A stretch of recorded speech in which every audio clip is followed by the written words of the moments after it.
11:30, and so I am live on YouTube on Wild Ginger Films. I'm Claire, creator and owner of the channel, and I'm going to be talking to you about this backpack, which is the goal of this video. I'm going to give you the verdict right at the beginning. So basically, I think this pack is good enough.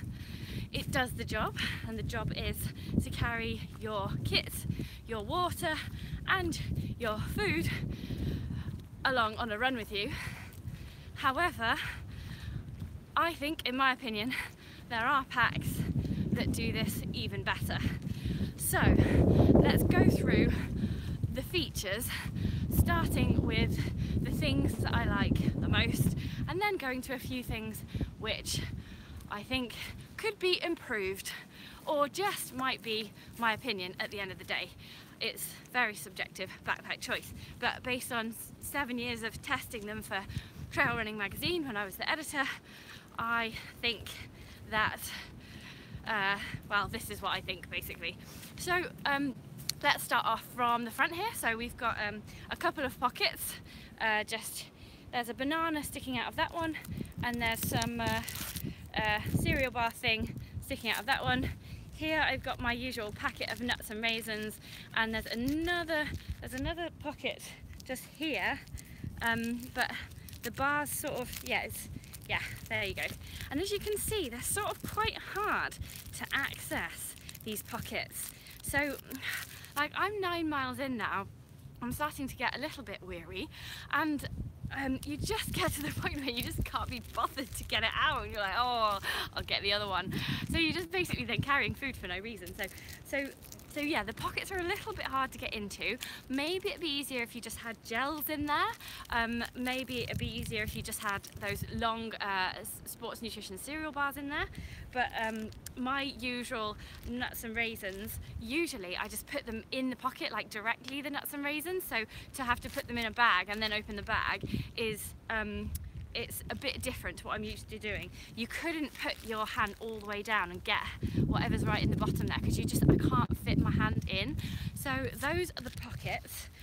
So the great thing about them is that they are on the front, so they're easily accessible, but the types of things that you can put into those pockets, I would say, are slightly limited compared to, because I like real food when I'm running ultras and long distance things, so I would struggle with pockets that are this difficult to get in and out of. Having said that, it has taken this small banana rather well, so it's a little bit bashed, and that's because of the water bottle. So yeah, let's see if I can get that back in one-handed. Bit of a squish, there we go, got it back in one-handed. So there you go, that was quite good. So there are the pockets, there's 4 of those on the front, and then there's also some side pockets. I don't know if you can see the side pockets from there. They're just there.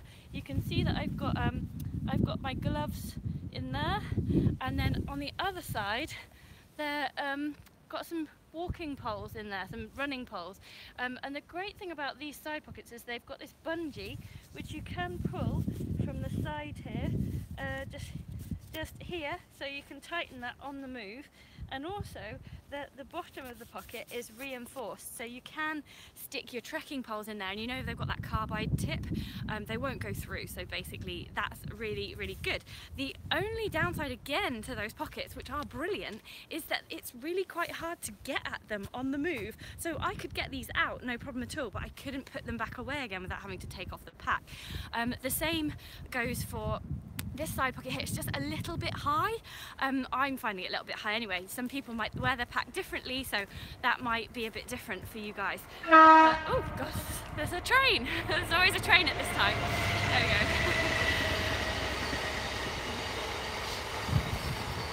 Maybe I should think about doing these videos at a different time of day.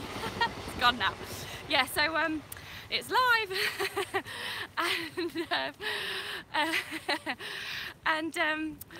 So yeah, so I can fit stuff in these pockets, but it is a bit of an arm maneuver. So if you're not, if you're not a swimmer, you might not be able to do this arm maneuver. But I've got gloves in there, I've got a hat in there, somewhere. Oh, it's quite hard to access. There, I've got a hat as well. So they're nice big pockets. I just can't access them very easily. So that is a shame. Then let's come back around to the front. So you've got these chest straps here. So this is all about giving the pack a snug fit, and the pack definitely does have a snug fit. Like, I can be running along like this, and there you can see there's no movement in the pack whatsoever. So I would say the pack fits really well, and that is really surprising given that it is a one size fits all. Usually when it says one size fits all, I'm going, oh, that doesn't bode well for the women, because often you can be a bit small, and let's face it, we've got a totally different body shape to the men, so we're not going to just fit a unisex pack because it's going to be made for men. So this one does surprisingly fit really, really well, because it's got, you can just see here, it has got stretchy elastic just here at the clip. And then what I like is the attention to detail here. So if you can see, there's these little elastic little elastic hoops, and so you can put the strap in the hoop like so, and then so this bit isn't flapping around. You can also just pop it over here. I don't know if they've designed it that way, but that's what I'm going to use it for, and it seems to work really well. I really like that it doesn't flap around, because that can drive you insane on a long run, things flapping around. So that's great. There's a bit of elastic at the front so you can breathe, and then you've got this system here, which is incredible. So you can pull these straps while you're on the run as well. It is a bit tricky, so you probably should set it up before you go. But basically, I've got that quite tight. It can go a lot looser than that, as you can see from all this excess stuff. And this basically means that it can fit on pretty much anyone, apart from probably the smallest people, really thin people. Maybe they'd find it a bit bouncing around a little bit, but for me, I'm a size kind of 10, 12, fairly ample in the chest area, so if you're a bit thinner then you might find it bounces around a bit, but give it a go, try it on in the shop, jump up and down, see if it stays on. Especially with a couple of layers on, it might stay on better, and especially filled, it stays on.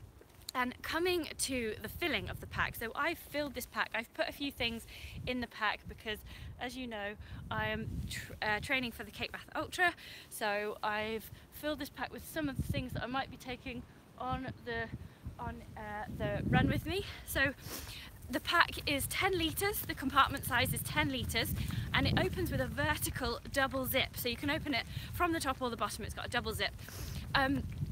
I'm more used to a top opening pack, so that you can, on the pack that I've got at the moment, I can just stick my hand in there and I can get stuff out. With this, the pack size is ample, it's 10 litres, it's great, but you would probably have to take the pack off to get anything inside, which is a bit annoying if you're wanting to keep moving.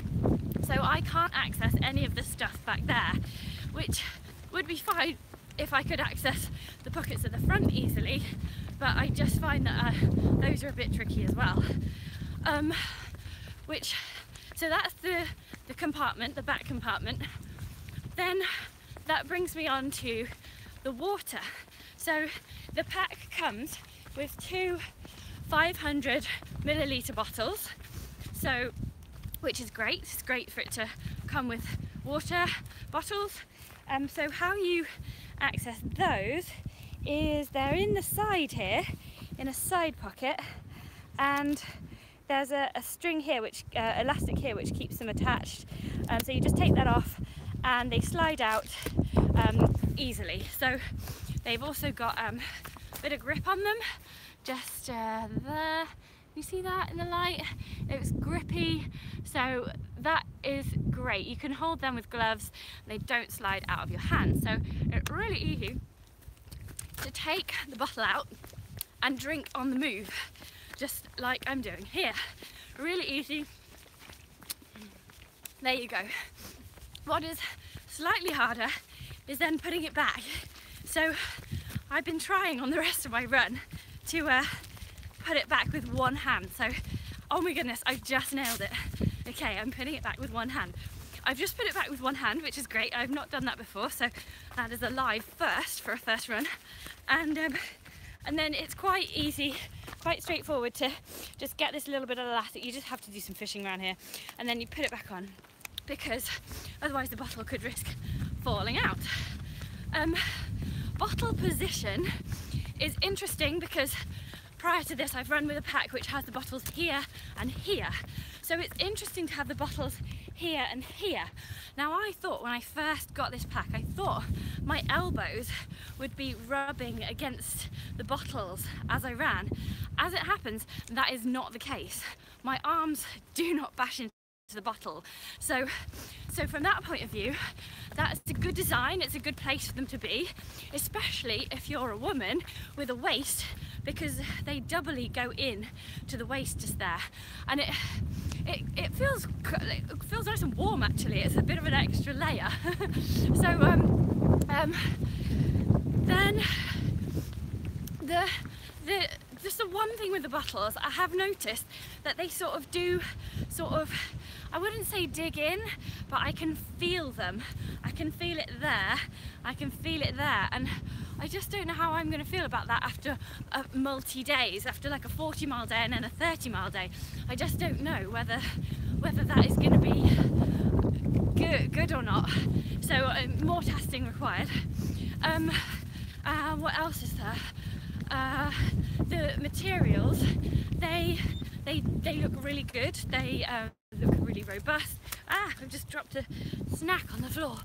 The materials look really robust. There's a lot of hi there.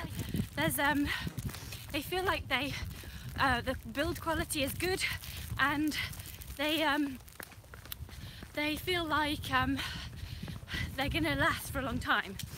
Another plus point to this bag is that it costs £90. So it obviously sounds like a lot just for one thing, but bearing in mind that some of the other packs out there on the market cost over £100, some even £140 at full retail price, then £90 is quite a good shout for a really well made, good quality pack with robust fabrics.